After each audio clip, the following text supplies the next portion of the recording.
breakfast ini. Mina, lihat semua orang cari chips semua orang tiba. Oke. Mapam jatuh nih. Mayam video mahal apa nih yang biro?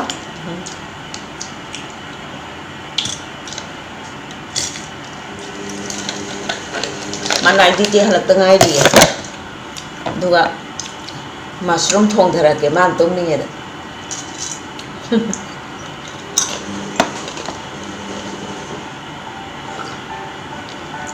Video mahal segera nih yang biro.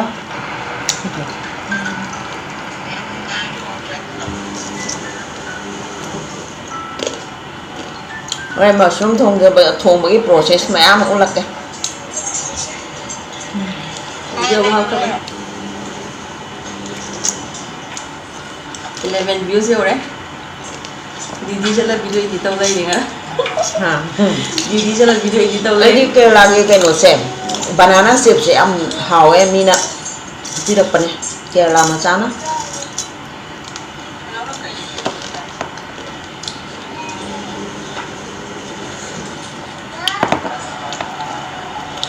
Video nó mong không được nó.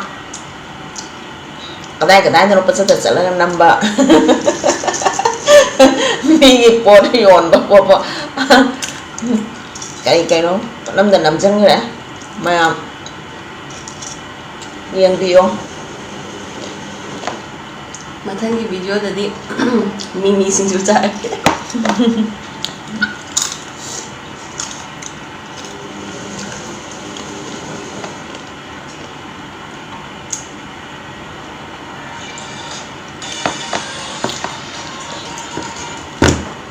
Mama ngi rasmalai thong ru su lai đi.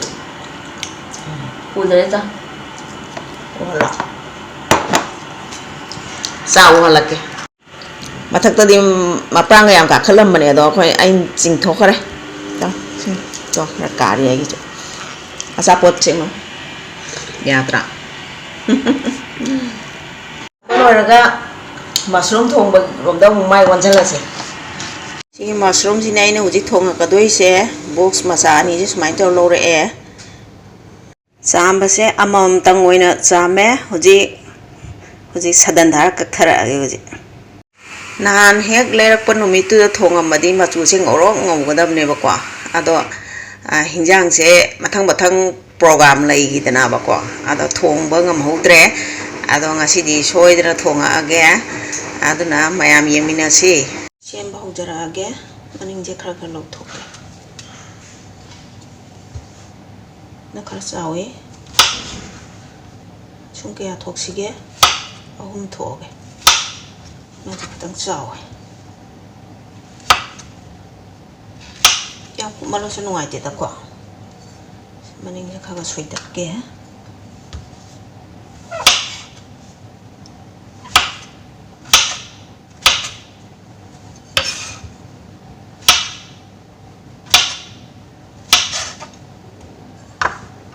Chal singjan ta har ke sina chanam si phadigo makhok ni ko aina makhok se thau ngau da hapchan ge pamu bagi ade ki sina sing tilhau ado napak pi hai ta re phadigom je hore aroi bagi ne do su sem do thamme alu khara lore se moro atek pa se horen tham da khai ra ge khamel sin ba ka tawre aduga sina aina machu ga khoi gi machal duga adagi mechi powder do adu khara thitlaga thamme horen ngau ba loisalakpa matamda si mo hejalaga ngau doini adu sini mushroom je ngasai do smain thoe mayam thonga kanda thak sok to pokhopa am geng minarase am thongna bu semba chaba loi re adu sina thongba changda ba machal sing duni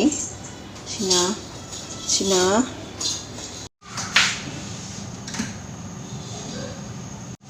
thau hijarage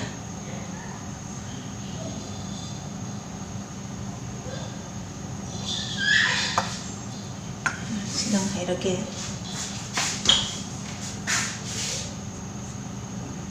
tare tejpata hanam tu thadage aduga jira thadare ꯊꯥꯗꯔꯦ ꯃꯩꯁꯦ ꯂꯩꯊꯔꯤꯅꯦ ꯑꯗꯨꯒ ꯇꯤꯜꯍꯧꯁꯦ ꯍꯥꯞꯆꯜꯂꯒꯦ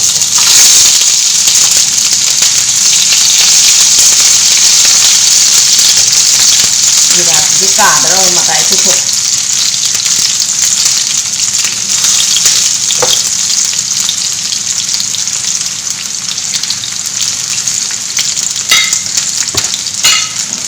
ꯇꯤꯜꯍꯧꯁꯦ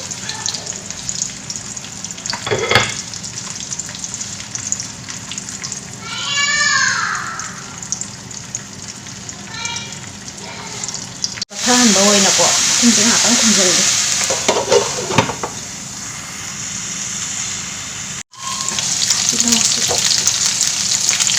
ꯌꯥꯗꯤ ꯌꯥꯔꯅꯤ ꯆꯅꯝ ꯍꯥꯞꯆꯤꯟꯖꯔꯒꯦ ꯂꯣꯏ ꯍꯥꯞꯄꯒꯦ ꯆꯅꯝꯗꯒꯤ ꯀꯔꯤꯗꯒꯤ ꯂꯣꯏ ꯍꯥꯞꯆꯤꯟꯕ ꯌꯥꯔꯅꯤ ꯍꯥꯏꯐꯦꯠ ꯃꯩꯁꯦ ꯂꯩꯈꯠꯀꯦ ꯖꯔ ꯖꯔ ꯃꯨꯟꯖꯟꯅꯕ ꯁꯤꯡꯁꯨ ꯍꯥꯞꯆꯤꯜꯂꯒꯦ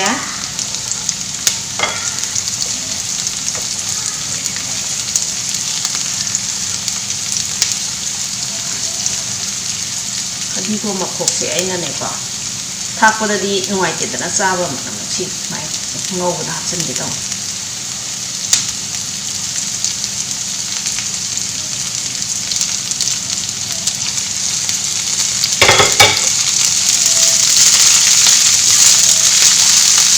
ꯊꯥꯎꯁꯤ ꯌꯥꯝ ꯀꯥ ꯍꯦꯟꯅ ꯌꯥꯝꯍꯟꯗ꯭ꯔꯕꯅꯦ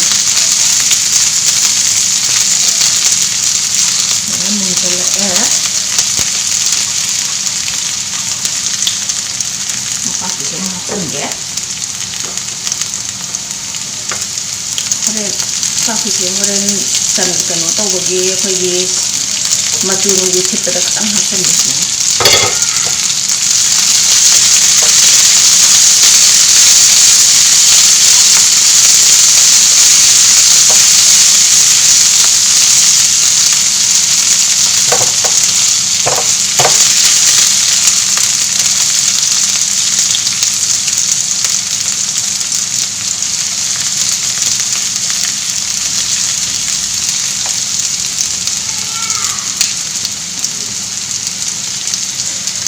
ꯑꯩꯗꯤ ꯃꯤꯊꯤ ꯈꯤꯇꯪ ꯍꯥꯞꯄ ꯃꯤꯊꯤꯁꯦ ꯈꯤꯇꯪ ꯌꯥꯎꯍꯟꯕ ꯁꯤ ꯈꯤꯇꯪ ꯌꯥꯝ ꯍꯥꯎꯖꯩꯑꯕ ꯃꯤꯊꯤꯁꯦ ꯍꯋꯥꯏ ꯊꯣꯡꯉꯁꯨ ꯃꯤꯊꯤ ꯍꯧꯖꯤꯛ ꯃꯁꯔꯨꯝ ꯍꯥꯞꯄꯒꯤ ꯇꯥꯟꯖꯥꯗꯨ ꯂꯥꯛꯀꯗꯧꯔꯦ ꯑꯗꯣ ꯑꯩ ꯈꯥꯃꯦꯟ ꯑꯁꯤꯟꯕꯁꯦ ꯑꯩꯗꯤ ꯍꯥꯟꯅ ꯁꯨꯃꯥꯏꯅ ꯉꯧꯊꯣꯛꯇꯦꯕꯀꯣ ꯃꯣꯏꯁꯦ ꯉꯧꯔ ꯃꯇꯨꯡꯗ ꯃꯊꯛꯇ ꯑꯗꯨꯝ ꯍꯥꯞꯆꯜꯂꯦ ꯑꯩ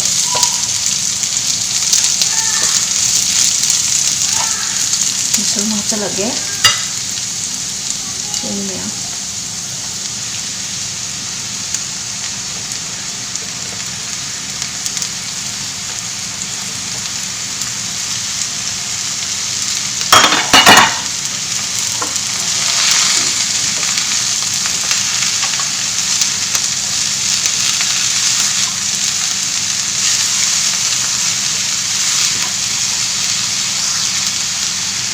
Pathahanba oina ko khumje ngakang khumjenge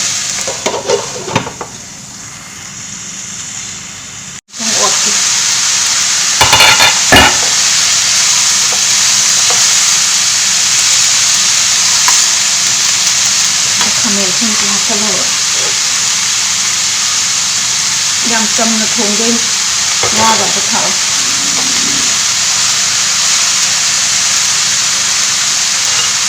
sida thungga set slow ni aina di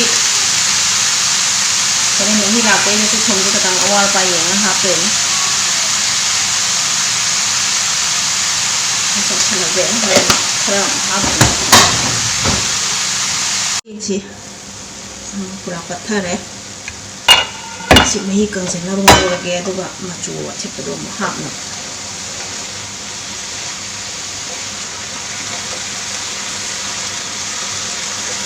pathare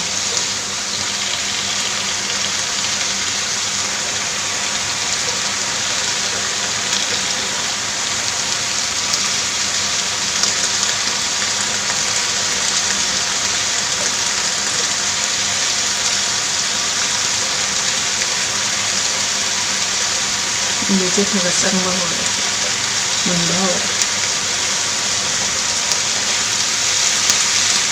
ngौरगा मचू खिलगा हपचलनी महीसिंदो फजानादि चुपसनग्रे अदुना हजि मचू अथिप्पा खरखरासे हजलगे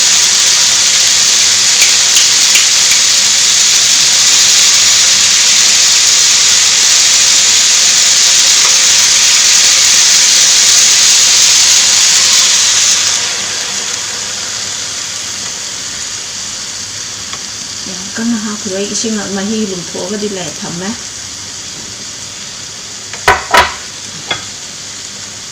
मोरोक से होरेन कोना हापगे इशु चाबा यानबा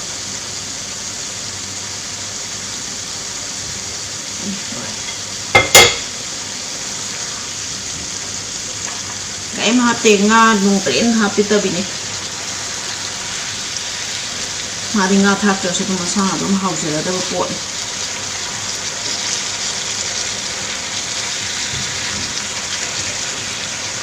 फजना अमुक कंजनबाव कनो तवनी ngौरनी अदुगा मही हापनी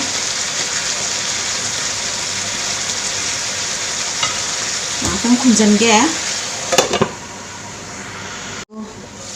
अमुक येंगसी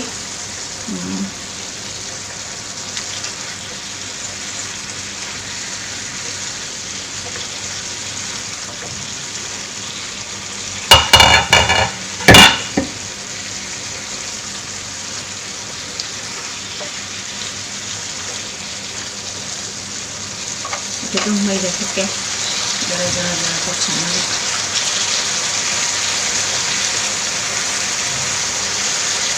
ha sumpot ni nge sai namba ngang khabai namba hinjang hai ne ni